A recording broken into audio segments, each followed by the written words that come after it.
بسم اللہ الرحمن الرحیم۔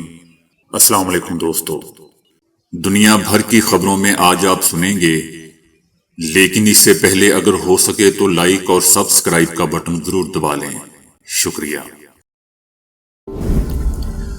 امریکی محکمہ جنگ پینٹاگون 10.8 بلین ڈالر مالیت کے 25 نئے خفیہ ہتھیاروں کی تیاری کے لیے پروگرام شروع کر رہا ہے۔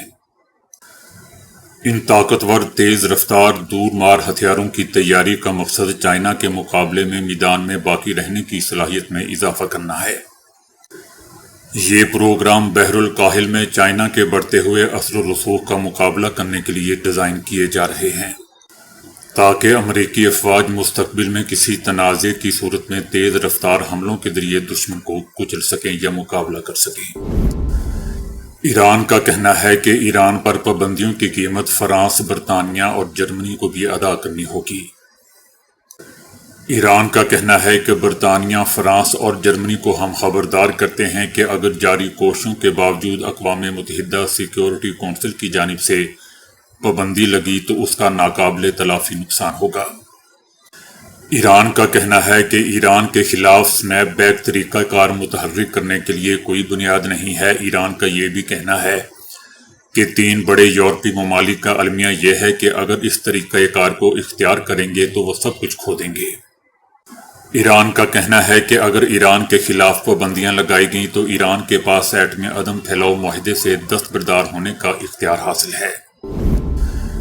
امریکی وزیر خارجہ مارکو روبیو نے کہا ہے کہ قطر پر اسرائیلی حملے پر صدر ٹرمپ ناخوش ہیں، لیکن اس صورتحال میں بھی امریکہ اور اسرائیل کے تعلقات متاثر نہیں ہوں گے۔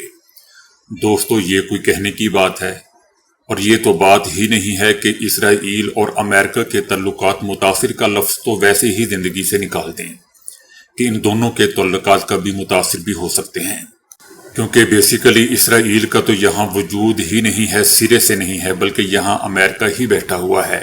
آپ یہ سمجھ لیں، مشرق وسطیٰ میں صرف امریکہ اپنے مفاد کے لیے بیٹھا ہوا ہے، لیکن فیوچر میں مجھے لگتا ہے یقیناً نقصان بھی اٹھائے گا، کیونکہ جو میزائل امریکہ تک نہیں پہنچ سکتے وہ ان کے اڈوں کے بیس اڈوں تک تو یقیناً پہنچ جائیں گے، اور اسرائیل پر بھی آپ نے دیکھ لیا ہے کہ کیسے ایران کے میزائل پہنچے تھے، اور دڑا دڑ پہنچے تھے اور دبنگ پہنچے تھے۔ وزیر خارجہ مارکو روبیو نے واضح کیا کہ امریکہ اور تل ابیب کے تعلقات مضبوط ہیں اور رہیں گے۔ دوستو، یہ کیا لطیفہ ہے! یہ کوئی بتانے والی بات ہے کہ امریکہ اور تل ابیب کے تعلقات بہت مضبوط ہیں اور فیوچر میں بھی رہیں گے۔ واہ، کیا بات ہے! اسرائیل امریکہ کا بچہ ہے اور امریکہ کو بتانا پڑ رہا ہے کہ میرے اپنے بچے سے تعلقات مضبوط رہیں گے۔ ان کا کہنا تھا کہ صدر ٹرمپ اسرائیلی قیدیوں کی رہائی اور تنازع کے خاتمے کے خواہش مند ہیں تاکہ اگلے مرحلے کی طرف بڑھا جا سکے، جو کہ غزہ کی تعمیر نو اور وہاں سیکیورٹی فراہمی ہے۔ پہلے حماس سے تو پوچھ لیں کہ وہ تیار ہیں کہ نہیں۔ دوستو، قطر میں اسرائیل کا حماس کے رہنماؤں پر حملہ یہ پیغام تھا کہ آپ لوگ تخریب کار ہیں ہماری نظر میں، اس لیے آپ سے کوئی کسی قسم کے مذاکرات نہیں۔ وہ تو اسامہ کے ساتھ ان کا موازنہ کر رہے ہیں۔ مارکو روبیو کا یہ بھی کہنا تھا کہ فلسطینی ریاست کو تسلیم کرنے والے ممالک کو پہلے ہی خبردار کر دیا گیا تھا، اور اسرائیل کا یہ سخت رد عمل انہی فیصلوں کا نتیجہ ہے۔ تمام نظریں دوحہ پر ٹکی ہوئی ہیں، جو قطر پر اسرائیل کے جارحانہ حملے پر بات چیت کے لیے عرب اور اسلامی سربراہان مملکت کی ہنگامی اجلاس کی میزبانی کرنے جا رہا ہے، اور توقع ہے کہ اس اجلاس میں 2 ٹوک فیصلے کیے جائیں گے۔ ممکنہ طور پر قابض صہیونی رجیم کے ساتھ باہمی بالخصوص اقتصادی تعلقات کے اس وقت تک منقطع کر دیے جائیں کہ جب تک غزہ کے خلاف جاری صہیونی جارحیت بند نہیں ہو جاتی۔ اس سربراہی اجلاس میں فیصلہ سازی کے کئی ایک ممکنہ آپشن پر 200 تبادلہ خیال کیا جائے گا، جن میں سب سے پہلے قطر کے خلاف اسرائیلی جارحیت کی ایک بے مثال اور خطرناک کارروائی کے طور پر شدید مذمت کی جائے گی۔ مذمت کیا کرنی ہے، مل کے ایک دفعہ ایران کی طرح اس کو ٹھوک دیں، کم از کم ایک حملہ تو کریں مل کر۔ یہ مذمت کیا ہوئی؟ دوستو مسلمان ملکوں کے ساتھ یہ مذمت کا لفظ ایسا جڑ چکا ہے جیسے اسرائیل کے ساتھ امریکہ جڑا ہوا ہے۔ یہ مذمت کا الفاظ مسلمانوں ملکوں کے ساتھ اترنے کا نام ہی نہیں لے رہا۔ وہ ان پر الٹے ہاتھ کا ایک تھپڑ رسید کرتا ہے اور یہ اکٹھے ہو جاتے ہیں صرف مذمت کرنے کے لیے۔ یہ مذمت کے لیے جو اکٹھے ہوتے ہیں آپس میں بیٹھتے ہیں دوستو، اس سے بہتر ہے کہ اپنے اپنے گھروں میں رہ کریں۔ اگر آج اس کا ہاتھ نہ روکا گیا جس طرح ایران نے روکا ہے، اب وہ ایران کی طرف منہ نہیں کرے گا۔ اب کھسیانی بلی کی طرح کبھی ادھر منہ مارتا ہے اسرائیل، کبھی دوسری طرف منہ مارتا ہے۔ اپنی شکست کو چھپانے کے لیے یہ الٹی حرکتیں کر رہا ہے۔ بتایا جا رہا ہے کہ اس اجلاس میں جارحیت کے پیمانے کے مطابق فیصلے کرتے ہوئے مشترکہ عرب تعاون کی ساکھ کو بحال کیا جائے گا، جو گزشتہ کئی سالوں کے دوران بری طرح سے چکنا چور ہو چکی ہیں۔ پہلے تو دوستو ان سے پوچھا جائے کہ آپ کی ساکھ ہے کیا جو چکنا چور ہو چکی ہے؟ غلاموں سے بھی یہ لوگ بدتر ہیں۔ اس سے دوستو ایران اور پاکستان کئی درجے بہتر ہیں، جنہوں نے دشمن کی آنکھ اٹھانے پر ہی اس کو ٹھوک کے رکھ دیا۔ ایران اور اسرائیل کی مثال آپ کے سامنے ہے اور پاکستان بھارت کی مثال بھی آپ کے سامنے ہے۔ ابھی بھارت کے طیارے حملہ کرنے کے لیے اڑے ہی تھے کہ وہیں ان کو دبوچ لیا گیا۔ اب بتایا جا رہا ہے کہ اسرائیل پر دباؤ ڈالنے اور اسے کشیدگی میں اضافے کا ذمہ دار ٹھہرانے کے لیے سلامتی کونسل، اقوام متحدہ اور اسلامی اور بین الاقوامی فورم پر مربوط سفارتی کوششیں عمل میں لائی جائیں گی۔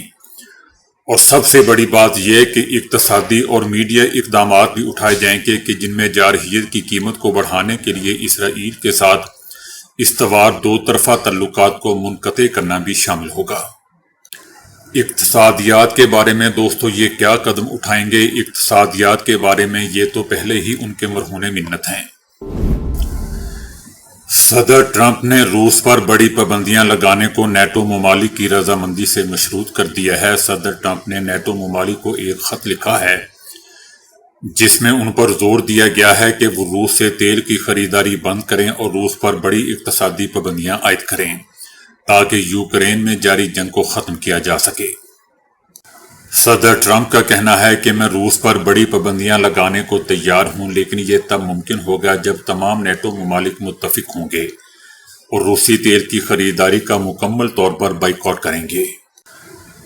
ٹرمپ کا کہنا تھا کہ کیا واقعی نیٹو ممالک روسی تیل خرید رہے ہیں؟ صدر ٹرمپ نے حیرت کا اظہار کرتے ہوئے کہا کہ کچھ نیٹو ممالک آج بھی روسی تیل خرید رہے ہیں، جو نہ صرف دوہرا معیار ہے بلکہ یوکرین جنگ کو طوالت دینے کا سبب بھی ہے۔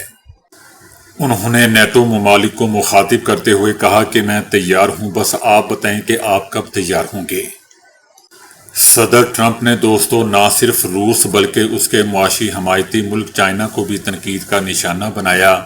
نیٹو کو تجویز دی کہ وہ چائنا پر 50 سے 100% تک تجارتی ٹیرف عائد کرے تاکہ روس پر چائنا کی معاشی گرفت کمزور ہو سکے۔ صدر ٹرمپ کا کہنا تھا کہ یہ ٹیرف یا ٹیکس چائنا کی روس پر گرفت کو کمزور کر دے گا اور اگر نیٹو نے ایسا کیا تو جنگ جلد ختم ہو سکتی ہے۔ صدر ٹرمپ کا یہ بھی کہنا تھا کہ جب روس اور یوکرین کی جنگ ختم ہو جائے گی تب یہ ٹیرف واپس لیے جا سکتے ہیں۔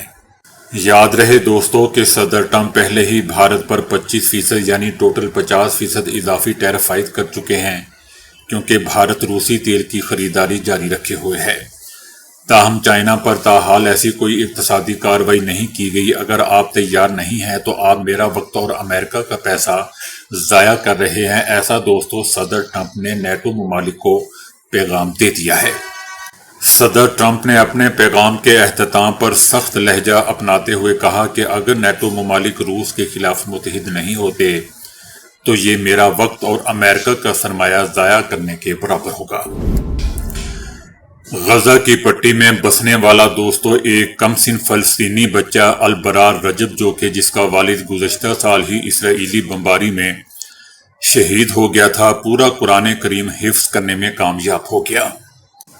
البرار رجب نے اس سے پہلے اپنے شہید والد کی نگرانی میں آدھا قرآن کریم حفظ کیا تھا، جن کی شہادت کے بعد اس نے اپنے شہید والد کی خواہش جاری رکھی اور بے گھر ہو جانے اور قتل عام، نسل کشی سمیت قحط اور بھوک پر مبنی مسلط کردہ صہیونی جنگ کے باوجود اس فلسطینی بچے نے دوستو اپنے شہید والد کے مقصد کو مکمل کرنے کی ٹھان لی اور یوں آج البرار رجب پورا قرآن کریم حفظ کرنے میں کامیاب ہو گیا۔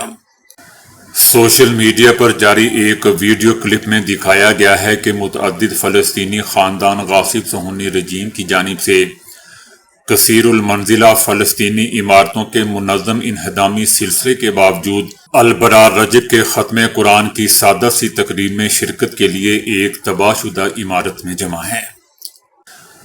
دوستو، کیا آپ کو لگتا ہے کہ ان جیسے لوگوں کو اسرائیل زیر کر سکے گا؟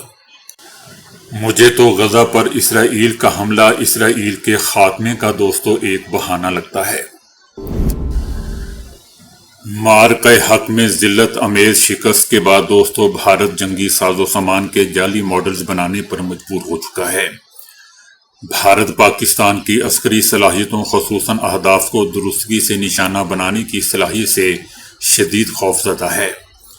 معرکہ حق میں رافیل طیاروں اور S-400 جیسے مہنگے دفاعی نظام کے نقصان نے بھارت کو دفاعی نظام کے نقلی ماڈلز پر مجبور کر دیا ہے۔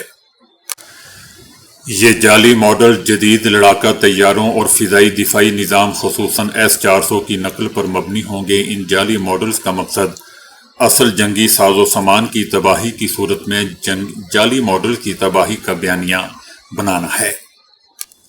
ان جعلی ماڈلز کا مقصد مستقبل میں اپنی شکست اور بے عزتی کو چھپانا ہے۔ ان جعلی ماڈلز کا مقصد ممکنہ فضائی حملے کے دوران دشمن کو دھوکہ دینے کی کوشش ہے۔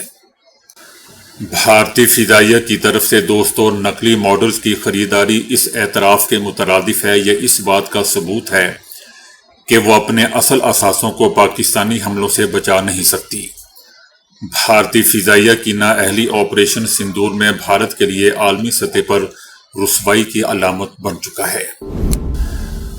نیتن یاہو کا کہنا ہے کہ قطر میں مقیم حماس قیادت کا خاتمہ یرغمالیوں کی رہائی اور غزہ جنگ روکنے کی راہ میں سب سے بڑی رکاوٹ دور کر دے گا۔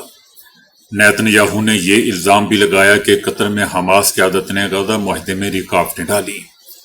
یاد رہے دوستو کہ اسرائیل نے 9 ستمبر کو قطر کے دارالحکومت دوحہ میں حماس قیادت کو فضائی حملے کا نشانہ بنایا تھا۔ حکومت پنجاب نے پنجاب کا مونسون بارشوں کے 11ویں سپیل کا الرٹ جاری کر دیا۔ حکومت نے 16 سے 19 ستمبر تک دریاؤں کے بالائی علاقوں میں بارشوں کی پیشگوئی کی ہے۔ مونسون بارشوں کے باعث ندی نالوں میں طغیانی کا بھی خدشہ موجود ہے۔ DGPDMA کا کہنا ہے کہ شہریوں سے التماس ہے کہ خراب موسم کی صورتحال میں احتیاطی تدابیر اختیار کریں، دریاؤں کے اطراف اکٹھے ہونے اور سیر و تفریح سے گریز کریں، آندھی طوفان کی صورتحال میں محفوظ مقامات پر رہیں، غیر ضروری سفر سے گریز کریں۔ تو دوستو ابھی کے لیے اتنا ہی۔ ویڈیو کو لائک اور شیئر کرنے کا بہت بہت شکریہ۔